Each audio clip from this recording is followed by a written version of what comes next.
El sistema Gilead se encuentra al borde de la ruina. ¿Podrás salvarlo de la destrucción? Sumérgete en la olvidada y lúgubre oscuridad del sistema Gilead con el Starter Set de Wrath and Glory. Carga a la batalla como un agente de la flotilla Baronius, la frágil defensa del Imperio contra el caos que está a punto de consumir todo el sistema. Haz frente a incursiones demoníacas y erradica a los insidiosos traidores que se ocultan entre la sociedad imperial. Todo para mantener la frágil llama de la esperanza en este misericorde rincón de la galaxia. Saludos amigos, amigas, seguidores y seguidoras de En 5 Minutos Roll. Bienvenidos a una nueva reseña, de Warhammer 40.000 Wrath and Glory. En el día de hoy vamos a analizar en profundidad el Starter Set, la nueva caja de iniciación publicada por Cubicle 7. Y digo nueva caja de iniciación porque si conocéis esta línea de juego sabréis que originalmente fue creada y publicada por la editorial Ulises North America. Esa editorial sacó su propio Starter Set, el cual ya analizamos hace años aquí en 5 Minutos Roll, y ahora Cubicle 7, en posesión de los derechos de publicación de esta línea de juego, después de sacar un manual básico corregido, va a sacar, o mejor dicho, ha sacado ya su nuevo Starter Set. Un Starter Set, una caja de iniciación que sigue la misma estética, o vamos a decir, sigue el mismo estilo de los que ya vimos con Warhammer Fantasy cuarta edición o Warhammer Age of Sigmar Soulbound. Antes de empezar con la reseña, como viene siendo habitual, dejarme hacer una serie de advertencias. El primero de ellos, todo el material que vais a ver en el presente vídeo, tanto en su edición física como en su edición digital, está en inglés. Esto es así porque esta línea de juego no ha sido traducida al castellano y no tiene pinta de que vaya a ser traducida al castellano. Aparte, dado el nivel de profundidad al que me gusta llegar durante mis reseñas, dejadme deciros que vais a sufrir spoilers o revelaciones de la aventura que encontraréis en esta caja y del escenario de campaña que encontraréis en esta caja. Si no queréis llevaros o estropearos esas sorpresas, os recomendaría no ver la reseña hasta que hayáis jugado este contenido. Además, hablando de jugar, yo mismo todavía no he podido dirigir o jugar esta aventura. La reseña, en el momento de su realización, es una reseña informada, pero es una reseña en la que solamente he leído el producto. Y mi opinión se va a basar única y exclusivamente en esa lectura. Y en haber jugado y dirigido a este juego de rol en concreto, pero no a esta aventura en particular.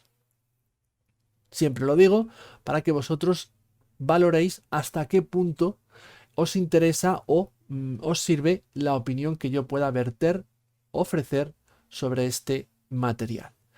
Y aunque no lo hacía más que cuando nos lo proporcionaban las editoriales, dejadme añadirlo a partir de ahora. Esta va a ser la primera reseña en la que lo haga, lo seguiré haciendo en las subsiguientes. En ningún momento en 5 Minutos Roll está afiliado con Cubicle 7 y este producto no nos lo ha proporcionado la editorial. Lo he pagado yo de mi propio bolsillo, ¿de acuerdo? Así que esto no es publicidad de ningún tipo, es simplemente un rolero que sigue esta línea y que quiere reseñarla o dar su opinión al respecto de lo que se va publicando en la misma. Con todo esto dicho, comenzamos.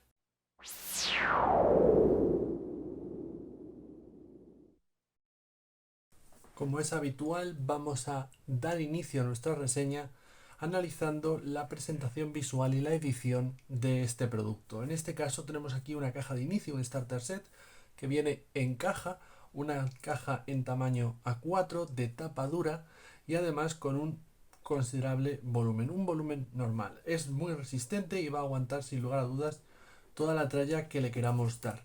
Esta sería la portada, para que veáis un poco el grosor. Este es el lomo y en la parte de atrás tenemos un desglose de todos los contenidos que vamos a encontrar en esta caja. Pero para verlos más en detalle voy a proceder a abrirla y a ir repasándolos uno por uno. Así pues, abrimos la caja. Al contrario que otras cajas de Cubicle 7, vemos que no tiene una tapa que funcione como pantalla. No vamos a encontrar un resumen de reglas en el interior de la tapa de la caja. tanto de la tapa como de la base, algo que sí sucedía en Warhammer Fantasy cuarta edición o en Warhammer Age of Sigmar. Lo primero que vamos a encontrar es un set de dados, como estáis viendo aquí. Este set de dados, un total de 8 dados, son dados de 6 caras con símbolos especiales para los iconos, bien sean estos iconos normales o iconos exaltados, y un dado de diferente color para representar el dado de ira. Este es un recurso que vamos a utilizar incluso a posteriori. Más allá de esta caja, es la única forma de obtener los dados oficiales, vamos a decirlo así, para jugar a Wrath and Glory. De lo contrario, jugaremos con reservas de dados de 6 caras normales y corrientes. Aparte de eso, tenemos, como suele ser habitual, un pequeño libreto que va a ser el primero que encontremos, que ya nos está avisando de que debemos leer este contenido primero. Si le damos la vuelta y lo abrimos, lo desplegamos, vamos a encontrarnos aquí una información más o menos básica y útil de qué es exactamente este starter set de Warhammer 40.000 Wrath and Glory, así como un desglose de sus contenidos. Una vez hemos leído esto, vamos a toparnos con los diferentes personajes creados para esta aventura.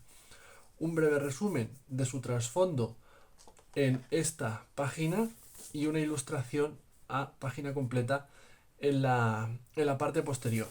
Si la abrimos o desplegamos, encontramos la ficha del personaje con toda la información de reglas en los márgenes laterales.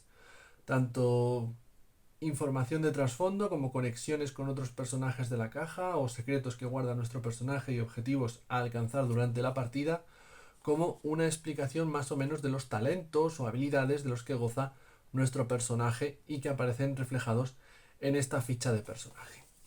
A este respecto, y antes de seguir repasando el resto de materiales que vamos a encontrar en la caja, debo ya de advertir que sin duda la edición, no la presentación, donde Cubicle 7, sigue haciendo un buen trabajo, sino la edición realmente en esta caja deja mucho que desear. Necesitaba más de un revisado antes de ser publicada. Y es que vamos a encontrarnos que tanto en las fichas de personaje como en los libretos que están introducidos en esta caja hay numerosísimos errores tipográficos, una gran cantidad de ellos.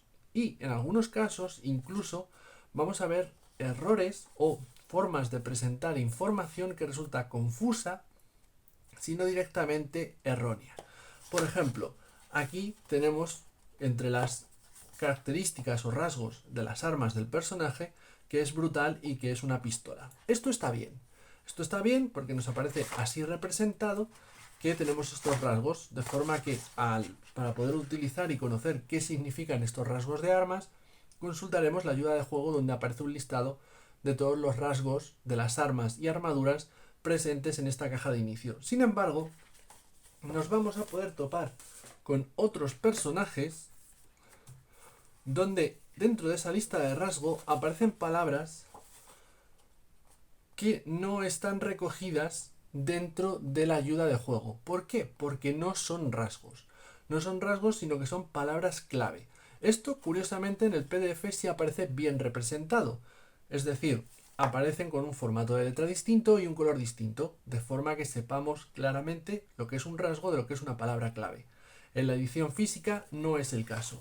Pero los errores no terminan ahí, porque vamos a encontrarnos algunos ejemplos, como en la ficha de personaje de Trif Malcolm 22, el personaje de la Adeptus Mechanicus, que entre sus talentos y habilidades nos dice que tiene unos augméticos, básicamente unos implantes, entre los que se encuentran un ojo augmético y una armadura subdermal. Sin embargo, cuando consultamos el lateral, la lista de habilidades y talentos, lo que nos dicen es que tiene un ojo augmético y un respirador augmético, ni rastro de la armadura subdermal, de la armadura subtérmica.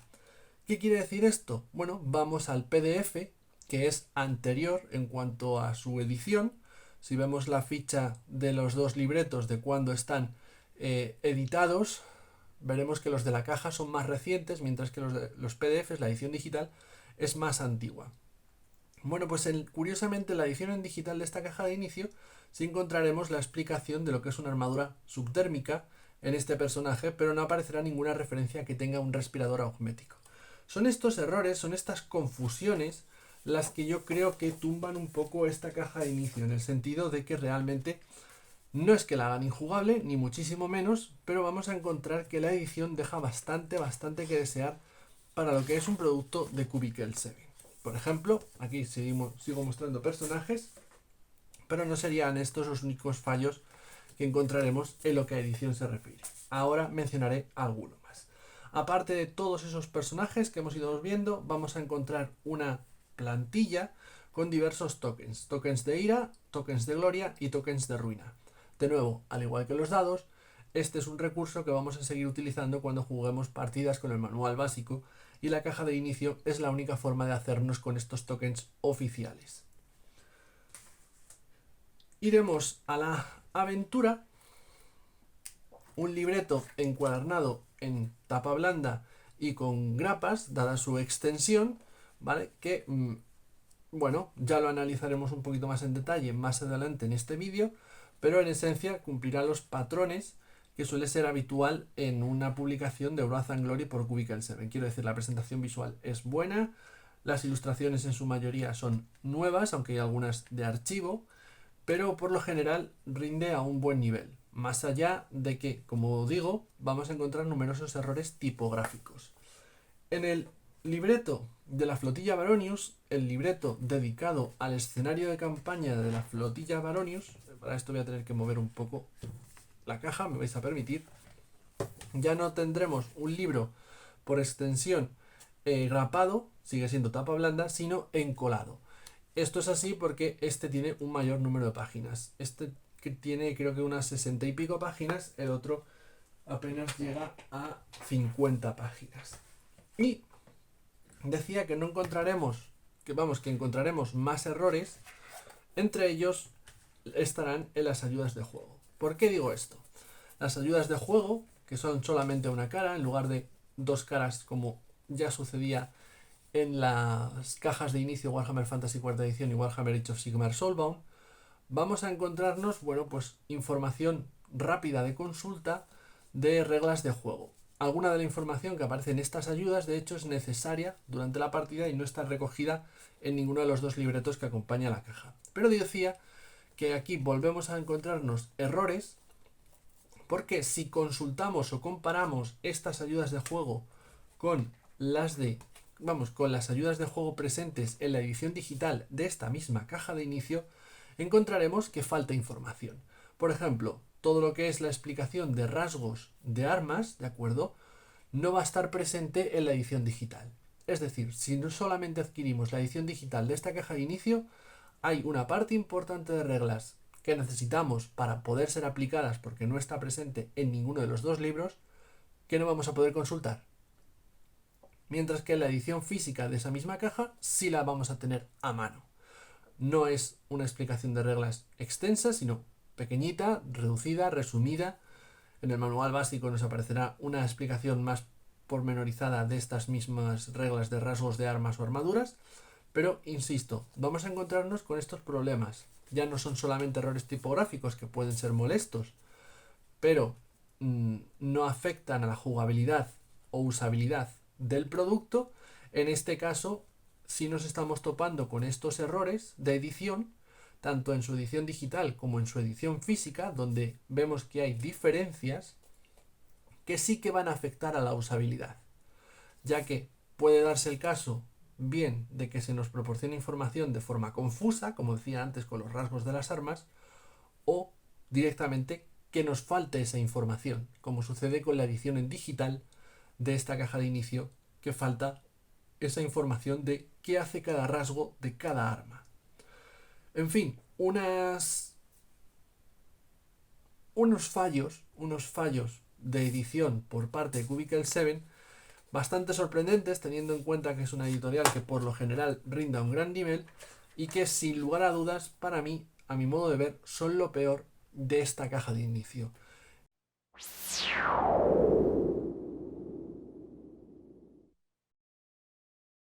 Vista la edición de esta caja de inicio de Warhammer 40.000 Wrath and Glory, publicada por Cubicle 7, es el momento de empezar a analizar en profundidad el primero de los libretos con los que nos toparemos en su interior.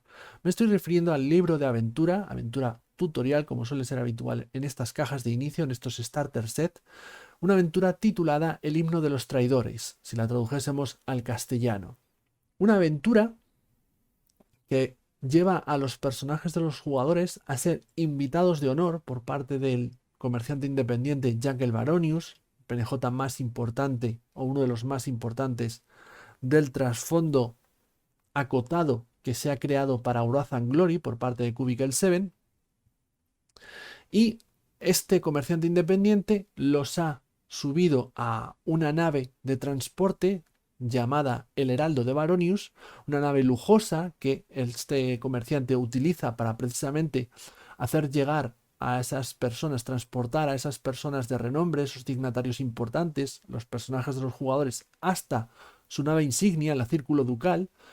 Bueno, pues los personajes están saliendo del planeta Gilead Primus a bordo de esa nave de transporte, yendo hacia la Círculo Ducal, la nave insignia de Jack el Baronius, y es en ese viaje en el que va a transcurrir la aventura, porque durante ese trayecto va a suceder que la Heraldo de Baronius se va a ver transportada de forma violenta y completamente involuntaria a la disformidad, a ese reino, esa dimensión paralela dominada por los dioses del caos, los demonios, un mundo donde no rigen las leyes físicas, un mundo o barra universo de puro pensamiento. Ese salto a esta dimensión, a esta disformidad, se produce porque dentro de la propia Heraldo de Baronius ha estado gestándose una secta, un culto dedicado a uno de los dioses del caos, y durante el trayecto llevan a cabo un ritual que hace que la nave llegue a esa disformidad, ya que tienen intención de entregarla como una especie de regalo hacia su divinidad y así conseguir los favores de este dios del caos. Que, puestos a soltar spoilers como estoy haciendo en todo momento, vamos a decir que es Nurgle o Nargel, solo que bajo otro nombre. Esta sería la sinopsis de nuestra aventura. O al menos esa es la sinopsis de la trama de esta aventura. El desarrollo argumental llevará a los personajes a intentar truncar los planes de esta secta del caos de Nargel. Es decir, a poner fin a la secta, a intentar salvar el generador de escudos Geller de la nave y a devolverla al espacio real, privando a los demonios de Nargel y a Nargel, por tanto, del sacrificio de sus sectarios. Pero no me interesa tanto el desarrollo argumental como el desarrollo estructural de la aventura, la estructura de la aventura. Porque si atendemos, mejor dicho, a esa estructura, creo que podemos distinguir que la misma se dividiría en dos partes. Tenemos una primera parte breve de un par de horitas que funciona como introducción, y luego tenemos una segunda parte que ya es el grueso de la aventura, que va a durar varias sesiones seguramente, que es el nudo y el desenlace. Esa introducción breve, los autores nos dicen que es completamente opcional, pero yo os digo, jugadla. No es tan opcional como los autores nos quieren hacer creer. Sí, podemos privarnos de ella, pero como pasaré a describir ahora, si nos privamos de ella, la experiencia se va a ver mermada. ¿Por qué digo esto? La introducción es un banquete, es una cena. El capitán de la nave, la Heraldo de Baronius, ofrece un banquete, una cena a los diversos dignatarios PNJs que hay invitados a bordo de la nave y también, por supuesto, a los personajes de los jugadores.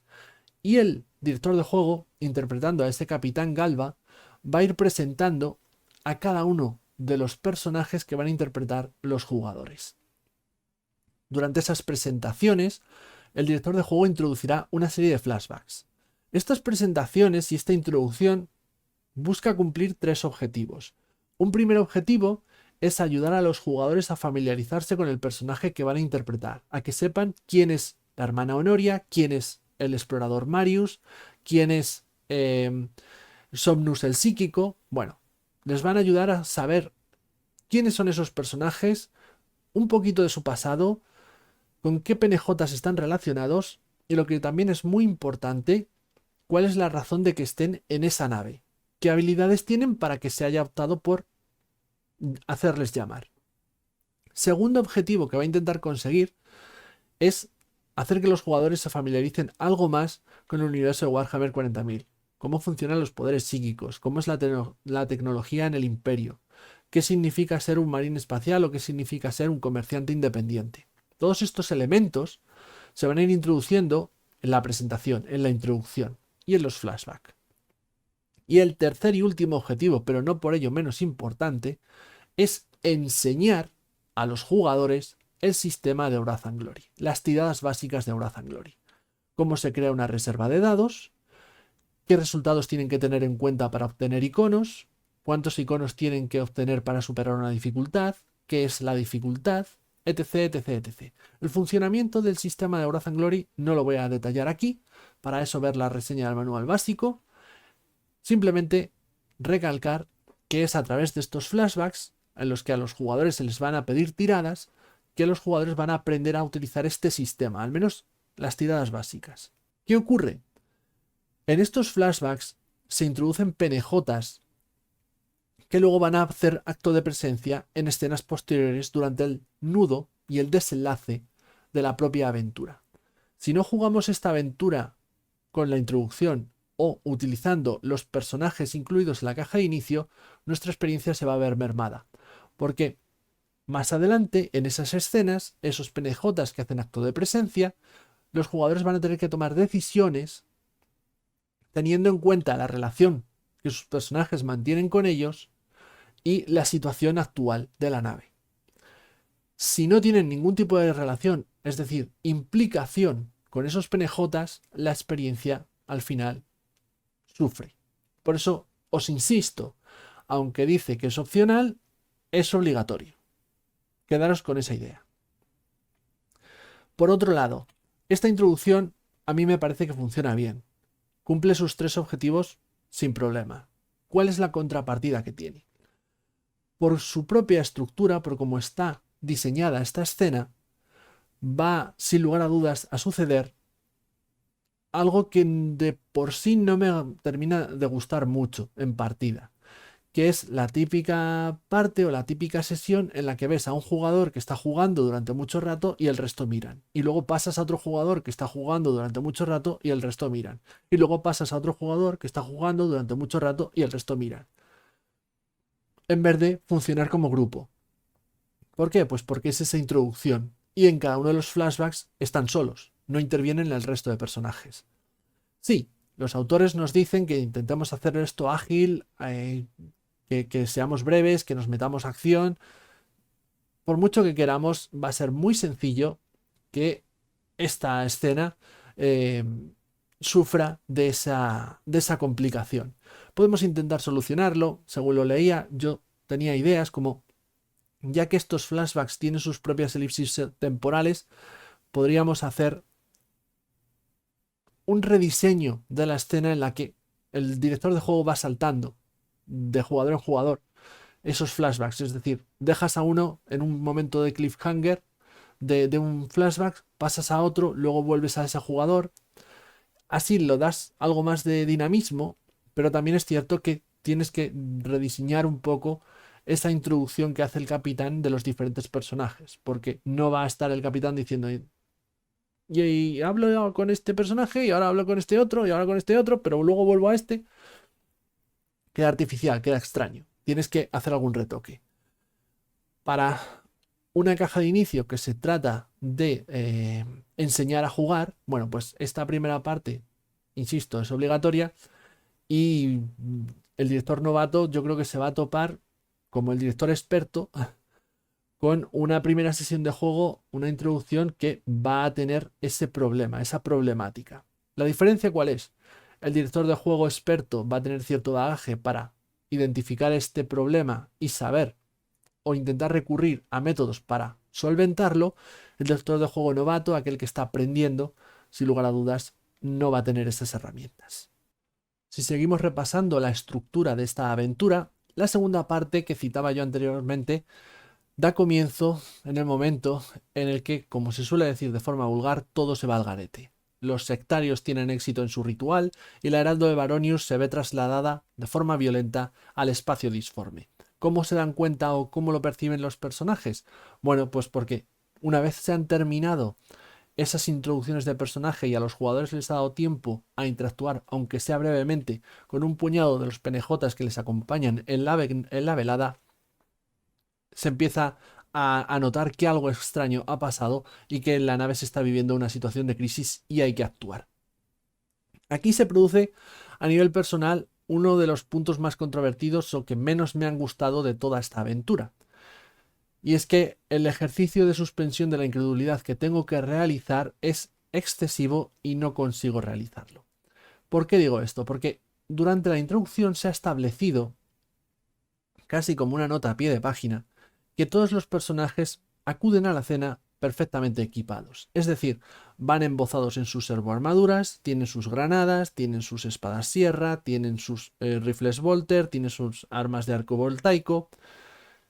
Sé que esto es Warhammer 40.000, pero con todos mis respetos, aunque es cierto que a una velada, un marín espacial o alguien que está entrenando para ser un marín espacial pudiera ir con esa armadura, a lo mejor una hermana de batalla también, voy a hacer esa suspensión de la incredulidad y voy a aceptar eso como algo posible. Me resulta inconcebible que se esté realizando una cena, una velada entre la jet set, vamos a decirlo así, los personajes ilustres del sistema, o al menos algunos de ellos, y todos vayan armados, ¿sabes? Incluso el Xenos, incluso el Aeldari que está ahí, que vale, es un aliado, pero sigue siendo un alienígena y perfectamente puede ir armado con su espada y con su pistola Shuriken y con su rifle de largo alcance en mitad de una cena, donde se supone que no va a pasar nada violento. Lo siento, pero para mí, a nivel personal, me es imposible suspender la incredulidad hasta tal punto de que sea incapaz de ver que se trata simple y llanamente de conveniencia del guión. Es decir, por la estructura y el desarrollo de la aventura, me interesa que los personajes y que los jugadores estén perfectamente equipados cuando todo se vaya al garete. Y así no tengo que perder el tiempo en quitarles equipo o meter escenas en las que tienen que encontrar o equiparse de nuevo. No me gusta eso.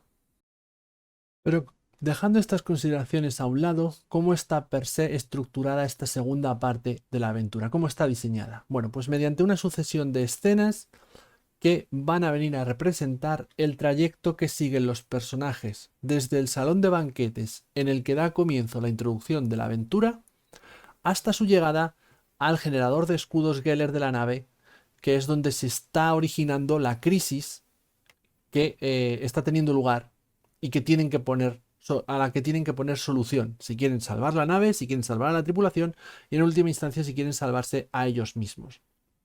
Ese recorrido a lo largo de la Heraldo de Baronius, porque recordemos que en Warhammer 40.000 las naves tienen una envergadura kilométrica, es el que van a hacer los personajes y es lo que va a representar esa sucesión de escenas como estamos viendo en este esquema que aparece recogido en estas páginas. Esa sucesión de escenas o de encuentros, ¿de acuerdo? Van a producirse cada vez que lleguen a una nueva sala, digamos, de la propia nave.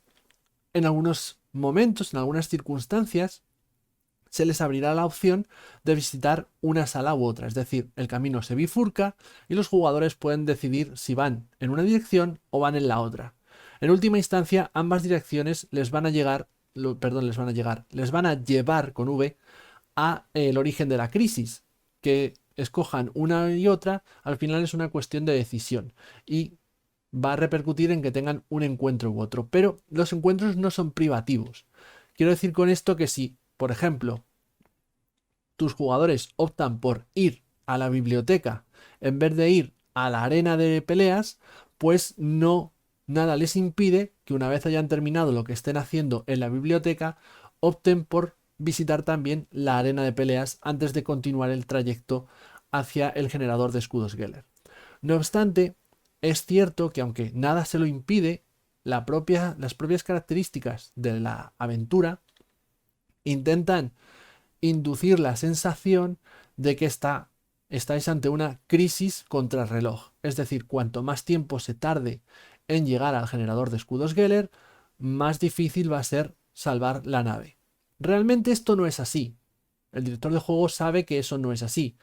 Más allá de una serie de efectos de la disformidad que se van manifestando en la nave y que van empeorando, se van viendo agravados, perdón, cada vez que llegan a una nueva sala, alcanzar el máximo de esos efectos de la disformidad, el máximo de esa corrupción que puede sufrir la Heraldo de Baronius, no termina con la aventura. La aventura puede continuar perfectamente. Es decir, hay una sensación de que se está corriendo contra el tiempo, pero nada en la aventura te dice que si se detienen, si se paran, la crisis acaba con ellos. Por eso creo que tú como director de juego puedes endulzar un poquito la aventura, añadirle unos cuantos retoques para que esa sensación, ese dinamismo, esa acción frenética que parece nos quiere representar, se sienta mucho más. E incluso también, ¿por qué no decirlo?, para darle más valor a las decisiones que tomen los propios jugadores. Me remito al ejemplo anterior. Ellos optan por ir a la gran biblioteca en lugar de a la arena de combate. De acuerdo, ¿qué pasaría si van a la arena de combate en lugar de la biblioteca? En la biblioteca está teniendo lugar un ritual en el que se va a sacrificar a un PNJ importante de los flashbacks de uno de los personajes.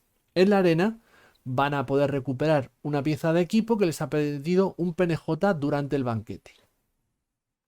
Si ellos optan por ir a la arena, puedes perfectamente decirles, podéis ir a la biblioteca si queréis, pero entonces tú puedes añadir que utilizo este ejemplo porque esto es algo que la aventura no te dice, te lo digo yo, que idea que se me ocurre para darle más valor a esas decisiones que están tomando y esa necesidad de urgencia que tiene la trama, la historia de la aventura. Tú puedes en ese momento establecer que como visitaron antes la arena de combate, para cuando llegan a la biblioteca el ritual ha tenido lugar y ese PNJ ya está muerto, no lo han podido salvar. Si hubieran optado por ir antes a la biblioteca, ese PNJ seguiría vivo y sería uno de los PNJs que han salvado. Sin embargo, tal vez puedes establecer que la pieza de equipo que les habían encargado recuperar se ha perdido, ya no está a su alcance. De esta forma, realmente se puede introducir pequeños cambios en la aventura que den más valor a esas decisiones que toman los jugadores en una estructura que por otro lado es lineal y que a mi juicio peca un poco de ser demasiado centrada en el combate. Es cierto que Wrath and Glory es un juego donde principalmente el combate tiene un gran protagonismo, ¿vale? Pero la inmensa mayoría de los encuentros, de esas escenas que se van a producir en las diferentes estancias del Heraldo de Baronius, tarde o temprano acaban en un combate. Algunos es cierto que se pueden pasar de largo mediante sigilo, pero veo difícil que los personajes o los jugadores, mejor dicho, opten por esas opciones cuando hay vidas en riesgo, a no ser que sean muy cabrones, que puede darse el caso. En otros casos, al final, el reto que se plantea, sí, se puede intentar solventar de otra manera.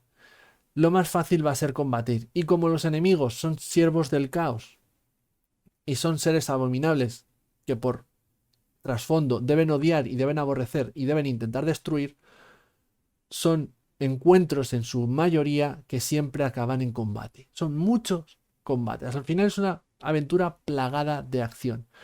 Quien le guste esto, estupendo, pero si no, si eres como a lo mejor soy yo, que no quieres que sea todo combate, se puede hacer tremendamente cargante la aventura en ese sentido. No obstante, esa linealidad y ese exceso de acción que yo mismo le estoy criticando a la aventura en este momento no tiene por qué ser algo negativo. Al contrario, incluso puede ser algo positivo en una aventura tutorial para una caja de inicio como es esta. Porque precisamente la estructura que tiene de escenas sucesivas en un recorrido a lo largo de la nave es perfecta para ir presentándonos poco a poco los diferentes conceptos del reglamento de Wrath and Glory y sobre todo las reglas de combate, más en un juego como es este en el que el combate tiene un protagonismo especial. Sin embargo, por algún motivo que desconozco, esto no se ha hecho así.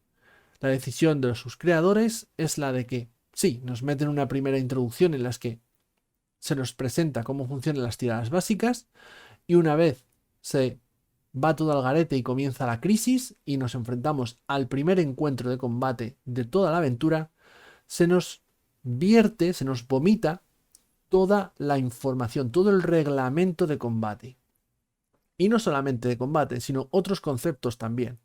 Se nos habla del dado de ira, se nos habla de los puntos de ira, se nos habla de los puntos de gloria, se nos habla de la ruina del director de juego, se nos ofrecen las reglas de combate más o menos completas, incluso funcionamiento de los impactos críticos, por poner algunos ejemplos.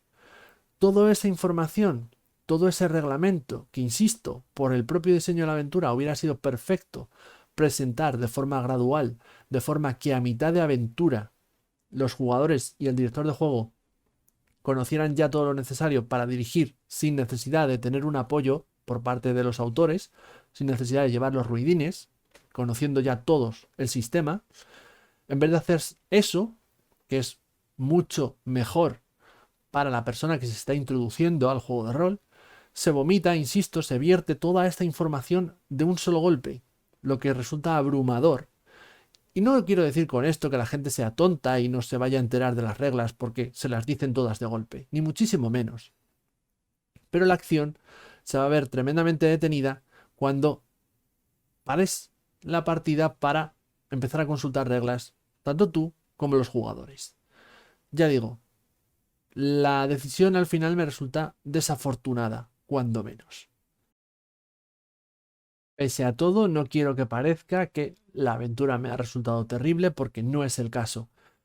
La aventura está bien, es entretenida, puede dar unas buenas sesiones de juego, bastante diversión, pero sí que opino y considero que, como he dicho hasta el momento, realizando una serie de ajustes aquí y allá podría haber sido mejor. Algunos los puedes improvisar tú como director de juego si tienes un mínimo de tablas.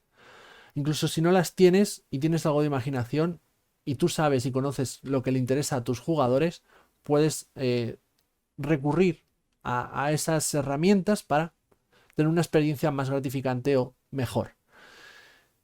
Lo que sí hace bien la aventura, no obstante, es el final. Porque queda un final perfecto. También es cierto que dependiendo de las decisiones de los jugadores, pero bueno, perfecto para iniciar una campaña a posteriori tras jugar esta aventura. ¿Por qué digo esto? Porque si salvan la nave, la recompensa será tener esa nave.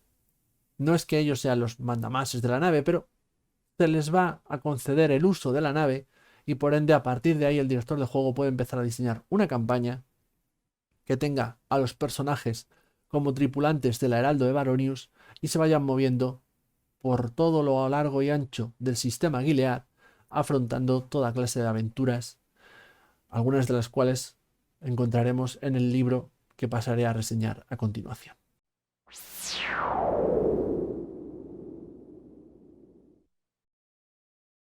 El segundo libro que acompañará esta caja de inicio se titula The Baronius Flotilla o La Flotilla Baronius y es un escenario de campaña, un libro de ambientación.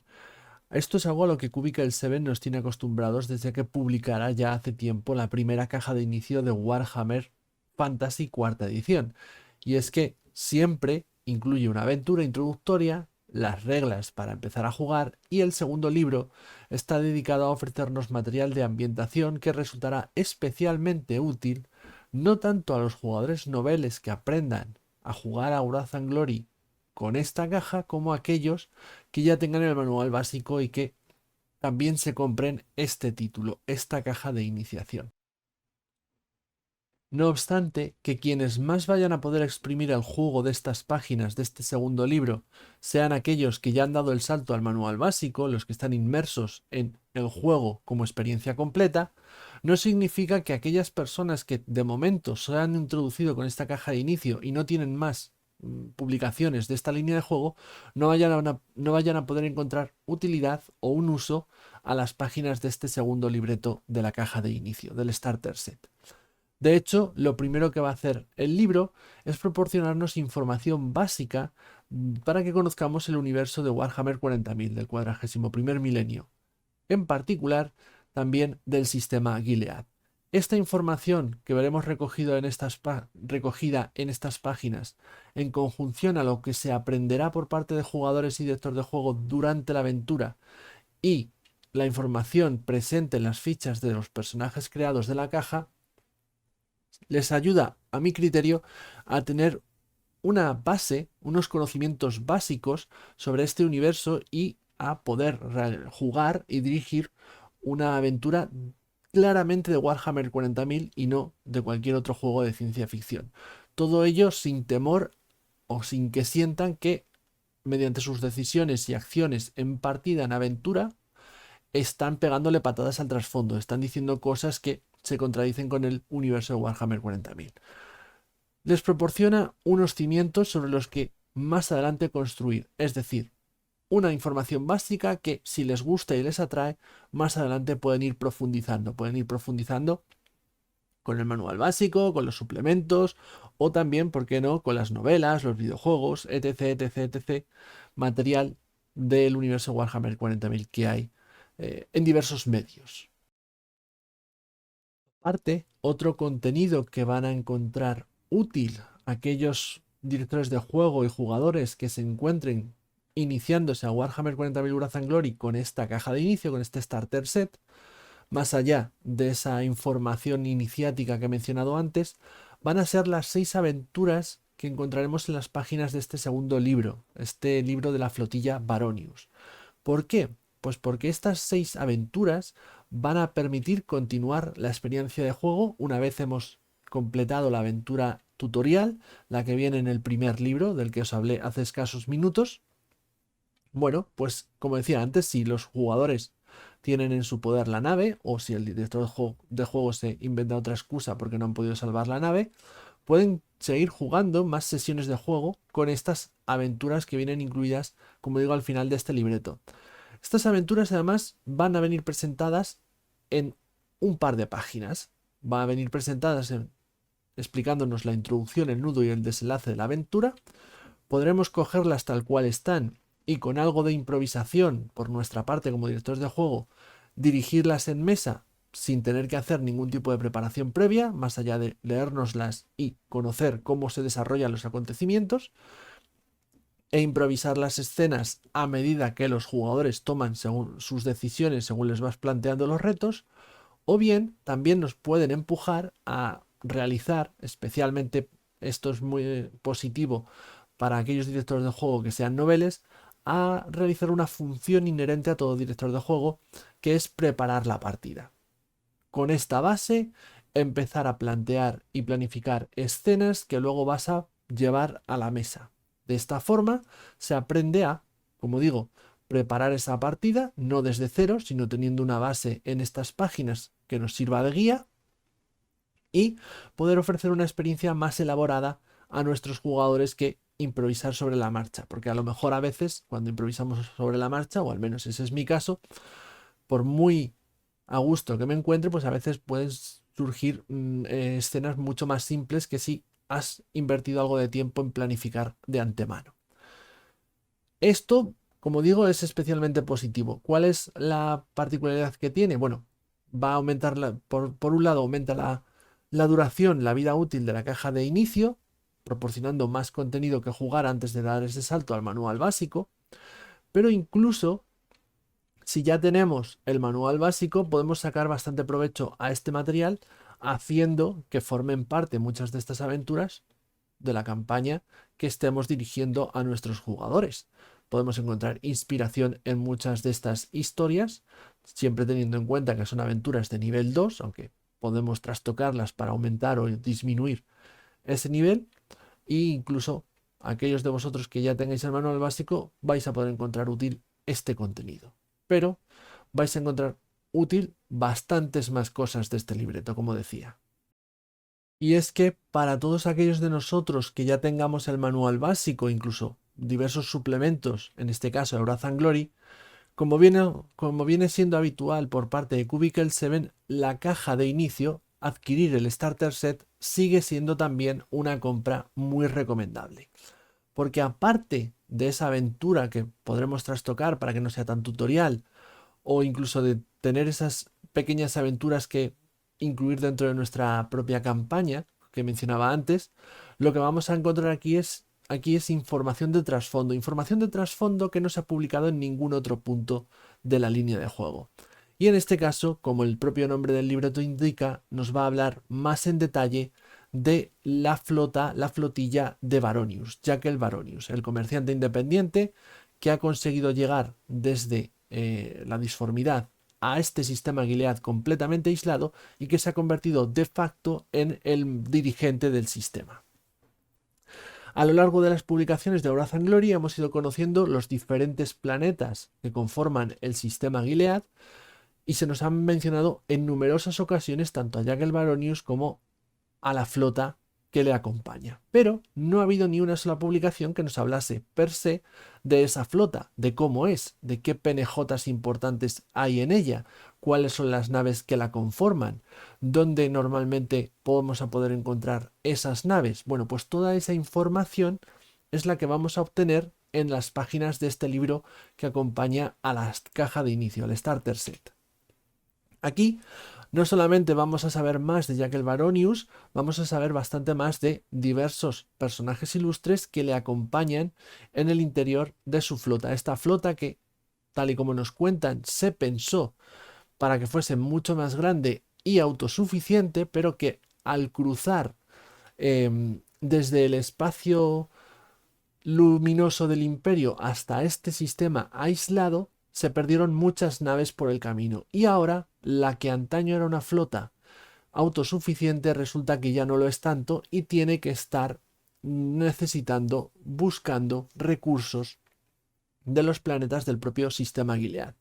Esto hace que la posición de Jackal Baronius como dirigente de facto del sistema sea cuando menos frágil. Por un lado, se erigió en esa posición por ser la primera autoridad imperial que aparecía desde la tormenta, desde la aparición de la Cicatrix Maledictum. Por otro lado, el tiempo ha hecho ver que para muchos PNJs del sistema Gilead no sea el héroe que todos pensaban que era, y su posición empieza a ser bastante frágil, no solamente en el sistema, incluso dentro de su propia flotilla, de su propia flota. Porque, como digo, nos van a hablar de algunos PNJs importantes. Vamos a conocer a personajes que no sabíamos de su existencia hasta el momento, como pueden ser, por ejemplo, Sidrian Icarros, un marine espacial primaris del capítulo de los absolutores o absolvedores, este capítulo que se ha creado especialmente para el trasfondo de Warhammer 40.000 Wrath and Glory, que viene acompañado de los marines espaciales primaris, pero que ya nos ponen aquí un poco la semilla de aventura de campaña de que por algún motivo secreto que no se sabe, los miembros del capítulo presentes en el sistema Gilead se niegan a conceder, digamos, el estatus o a utilizar a los primaris. Recelan de estos nuevos marines espaciales mejorados que han llegado y prefieren mantener el círculo en los marines espaciales de toda la vida, los clásicos. Un ejemplo. Otro PNJ que podemos ver en estas páginas sería este Eirsic Tondar, un diácono que curiosamente se encarga de educar o tiene bajo su tutela a la hija, la heredera de Jackal Baronius, pero que está sumido, digamos, en la adoración a Slanes, a uno de los dioses del caos. Este diácono ha caído en los poderes ruinosos y de hecho está planificando, está intentando jugar a la política dentro de la flotilla para quitar a Jackal Baronius y hacer ascender a esta heredera de Jackal. Bueno, como estos elementos vamos a encontrar con los diversos PNJs que aparecen aquí presentados en estas páginas. En total, si la memoria no me falla, son 6 PNJs importantes con ilustración y algo más desarrollados. aparte de estos, se mencionarán a muchos otros, pero no estarán tan detalladamente presentados como estos 6 que vemos en estas páginas. Además de estos PNJs y de la política interna de la flotilla Baronius, vamos a poder conocer mejor las diversas naves que la conforman. No todas, pero sí desde luego las más ilustres, aquellas que ofrecen más posibilidades de aventura, vamos a decirlo de esta forma, por no decir que las que han decidido los autores escribir aquí o poner aquí.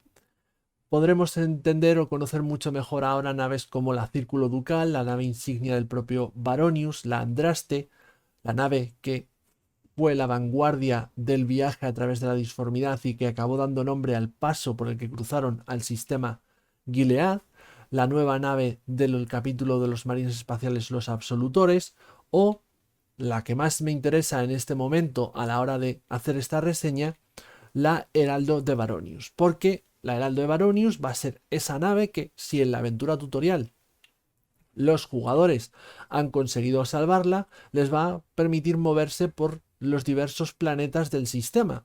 Pero esta nave tiene la particularidad de que la propia nave puede convertirse en fuente de una gran cantidad de aventuras, ya que como se nos narra aquí y se nos deja caer en la aventura tutorial que acompaña a esta caja de inicio, la Heraldo de Baronius tiene toda una cubierta abandonada por completo, una cubierta que en el pasado se cerró debido a una serie de problemas y se dejó morir a la tripulación que allí estaba presente. Tengamos en cuenta que el Heraldo de Baronius tiene una envergadura de aproximadamente 1,5 km y una tripulación que alcanza los 12.000 tripulantes.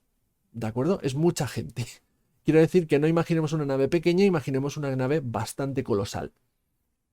Bueno, pues, como digo, una cubierta se abandonó por completo debido a complicaciones que sufrió esta nave hace muchísimo tiempo, hace cientos de años, y se dio por perdido a la gente que estaba en esa cubierta. Y desde entonces esa cubierta no se ha vuelto a abrir, no se ha vuelto a visitar. Es como un punto negro dentro de la propia base, vamos a llamarlo así, de los jugadores. Esto, como digo, es algo que se deja caer en la aventura, pero descubriremos a posteriori o durante la aventura, que es de donde proviene esa secta que realiza ese ritual que lleva a los acontecimientos de la aventura tutorial y que fácilmente los jugadores pueden agarrar ese gancho para continuar sus andanzas y que las siguientes aventuras ni siquiera sea con ellos trasladándose por el sistema Gilead, sino directamente entrando a conocer y purificar la nave que les sirve de base, entrando a esa cubierta y descubriendo que ahí, en esa cubierta abandonada o que se creía abandonada, durante siglos han estado viviendo, multiplicándose, una serie de personas, toda una pequeña comunidad de gente, adoradores del dios Nargel, que tienen una un rencor especial a el resto de tripulantes porque les dejaron abandonados. No a ellos personalmente, sino a sus antepasados, pero les dejaron abandonados a su suerte entonces. Ya digo, estos son algunos ejemplos de toda la información, de las semillas que vamos a poder encontrar a lo largo y ancho de todo el texto dedicado a conocer cada una de estas naves ilustres que conforman la flotilla de Baronius. Pero, quietos, hay más, porque aparte de las naves, aparte de la política, también nos van a hablar de diversos puertos importantes, lugares donde atracar de los distintos planetas que conforman el sistema Gilead.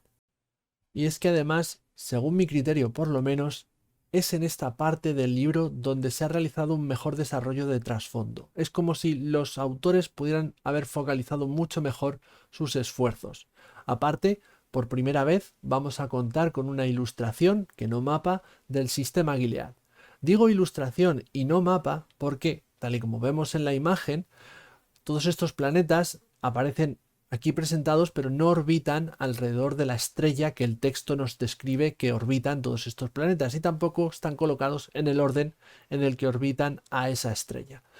Es por esto que es una ilustración que no sigue per se ninguna lógica, más allá de ponerte todos los planetas en una sola imagen, y por ende no es un mapa.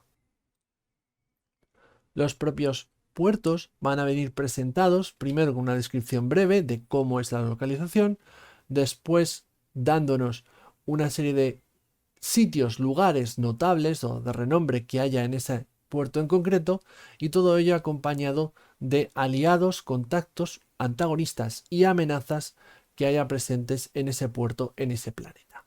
Vamos a tener un puerto por cada uno de los planetas del sistema de Gilead, con alguna excepción, ya que hay algún que otro planeta que no es imperial y por tanto no tiene puertos para las naves imperiales, para la flotilla Baronius. Y por poner algún ejemplo o un par de ejemplos, vamos a ver, tenemos aquí Ashbreaker Peak, el puerto del planeta Nethreus. Este puerto está ubicado en el interior de una caldera de un volcán extinto y es un puerto que se ve asediado continuamente por la megafauna, la fauna gigante del planeta, aparte de también sufrir casi de continuo los movimientos tectónicos de Nethreus, que es un planeta muy activo a nivel tectónico. Nethreus está gobernado por diversas casas nobiliarias que manejan los caballeros imperiales, que son una especie de robots gigantes. Estas casas, evidentemente, también tienen sus propias rivalidades entre sí. En el caso que tenemos en este puerto de Ashbreaker Peak, está gobernado, dirigido, supervisado por Vesperia de la Liga Castana, una mujer que tiene muy buen rollo con Jack el Baronius. De hecho, a menudo se puede ver a Baronius visitar Ashbreaker Peak y mantener algún tipo de velada con Vesperia. Esto no gusta a otras familias, como por ejemplo al noble Arden III, que no termina de caerle bien el propio Jack el Baronius. Aparte, no lo he dicho, pero por cada uno de estos puertos vamos a encontrar un cuadro donde se nos van a ofrecer semillas de al menos un par o dos, de un par o tres de aventuras. Otro ejemplo, el gran elevador en el mundo de Ostia. Bueno, Ostia es un mundo que produce alimentos, es un mundo agrícola. Básicamente, la práctica totalidad del mundo, del planeta, está dedicada a producir alimentos, a producir comida. Toda esa comida se envía a otros planetas para poder alimentar al resto de mundos del sistema Gilead. Así surge la paradoja de que, mientras que en Ostia se produce comida capaz de alimentar a todo el sistema, la propia gente que vive en Ostia se muere de hambre. El puerto de Ostia es el gran elevador, un puerto espacial del tamaño de una gran ciudad que está conectado al planeta mediante un gigantesco cable. Ese cable, en el interior, sirve para trasladar los alimentos que se producen en el planeta hasta las naves que lo van a trasladar, lo van a transportar al resto de mundos del sistema Gilead. El gran elevador, esta inmensa ciudad, está supervisada por Narciso Orsinius, un tipo bastante corrupto que se asegura de que los mejores alimentos vayan siempre a su plato y al de los burócratas de su círculo interno. No tiene mucho interés en poner freno a la ingente cantidad de contrabando que se produce en esta localización, en este puerto. Precisamente una de las mayores amenazas, uno de los mayores problemas que tiene el gran elevador, este puerto espacial de Ostia, es que hay contrabandistas a porrillo. Hay muchos cárteles criminales que se dedican a, digamos, a enviar alimentos, desviar alimentos que deben de ir o son necesarios en ciertos sitios, desviarlos a ellos, a donde ellos les conviene. Huelga decir que Narciso Ursinius no tiene muy buena opinión de Jack el Baronius, al cual lo ve como un rival para su propio poder y también teme las injerencias que pueda tener enviando agentes a su estación espacial y que se descubra, bueno, pues que no es un tipo, que no es trigo limpio, digámoslo así. Estos son solo dos ejemplos, el resto los descubriréis vosotros en la caja. Pero si yo antes decía que es en esta sección dedicada a los puertos espaciales del sistema Gilead donde había encontrado un mejor trabajo, un mejor desarrollo de trasfondo, es porque a nivel general tengo la sensación o la impresión en todo este libreto de que el trabajo se ha quedado quizá demasiado genérico. Me explico. Quiero decir que me hubiera gustado que se hubiera profundizado más de lo que se hace en las naves, en los penejotas, no tanto en los puertos espaciales, donde sí creo que realmente se profundiza lo suficiente. pero no así en las naves o en la política de la propia flotilla. Hubiera deseado un libro con mayor profundidad, como vimos en la descripción de la ciudad de Uberreik, en la caja de iniciación de Warhammer Fantasy cuarta edición, o en la ciudad de Brightspear, en la caja de iniciación de Warhammer Age of Sigmar Soulbound, por poner un par de ejemplos de la misma editorial.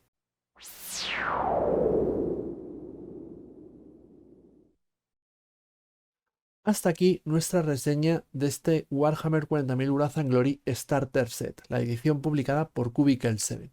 Una caja mucho mejor de la que vimos que publicó en el pasado Ulises North America, la cual también reseñamos en este mismo canal.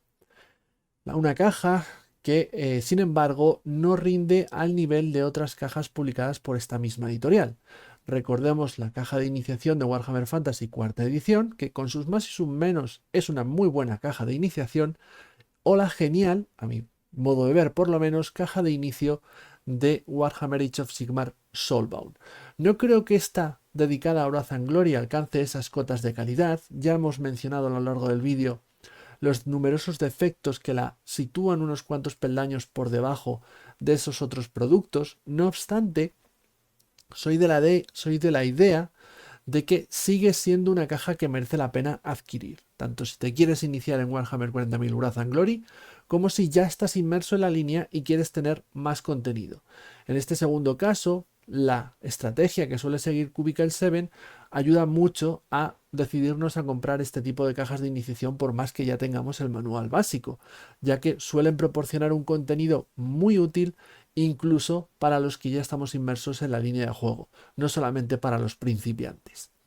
Todo esto hace que este sea un producto que merece la pena, a mi modo de ver, pero como decía a lo largo del vídeo, hay ciertos puntos, algunos menos importantes, al final que la aventura tenga más o menos acción, que haya ciertas decisiones que son mejores o peores, son cosas que puedes retocar, y que el desarrollo de trasfondo del libreto de trasfondo de esta caja sea un poquito inferior a mi modo de ver al que hemos visto en Uberreik o Brightspear, en otras dos cajas de iniciación como Warhammer Age of Sigmar Soulbound y Warhammer Fantasy cuarta edición, no tumba este producto. No significa que lo haga mucho peor o lo haga poco recomendable.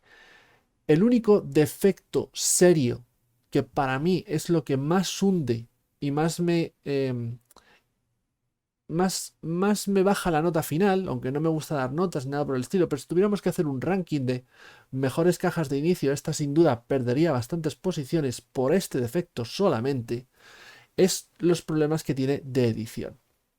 Esos errores tipográficos molestos, pero muy numerosos, pero sin duda alguna las diferencias entre la edición digital, y la edición física, donde hay información que bien aparece o bien no aparece o otra se muestra confusa, para mí eso hunde por completo a esta caja de iniciación y la hace que pierda peldaños en ese ranking imaginario en el que podemos situar todas las diversas cajas de inicio que hemos ido reseñando aquí en 5 minutos rol. Así que, lo dicho, en resumidas cuentas, en conclusión, es una caja mejor de lo que vimos publicado anteriormente por Ulises North America. Es una caja que vamos a encontrar útil y merece la pena adquirir si estamos inmersos en la línea de juego de Warhammer 40.000 Wrath and Glory. Es una caja con la que poder iniciarnos a este juego y este universo tan interesante y que sirve bastante bien con sus más y con sus menos a la hora de cumplir esa función, pero que tiene una serie de defectos que la hacen un poquito más decepcionante o más decepcionante de lo que debiera ser. Un producto en el que Cubicle 7 ha tropezado en algunos apartados, en algunos aspectos. Hasta aquí nuestra reseña. Todo cuanto me resta es citaros o invitaros a que si os ha gustado el vídeo le deis a me gusta. Así esta reseña será recomendada por YouTube a muchas otras personas que también pueden estar interesados en ella. Y si queréis ver más reseñas, partidas de este juego, de otros, no dudéis en suscribiros a nuestro canal en 5 minutos rol, ya que además no solamente publicamos partidas de Warhammer 40.000, sino de, como digo, de muchos otros juegos, y no solamente partidas o reseñas, también hacemos charlas, debates, En fin, muchísimo contenido rolero a lo largo de toda la semana. Rara es la semana donde hay un día en el que no tenemos algún vídeo que publicar y regalaros, vamos a decirlo así. Nada más por mi parte, lo dicho, espero que os haya gustado, dejadme en comentarios vuestra opinión al respecto de esta caja de inicio si la habéis jugado. Yo por mi parte ya la estoy preparando y breve haré un reclutamiento por el canal para empezar a jugarla. Y nada más, nos vemos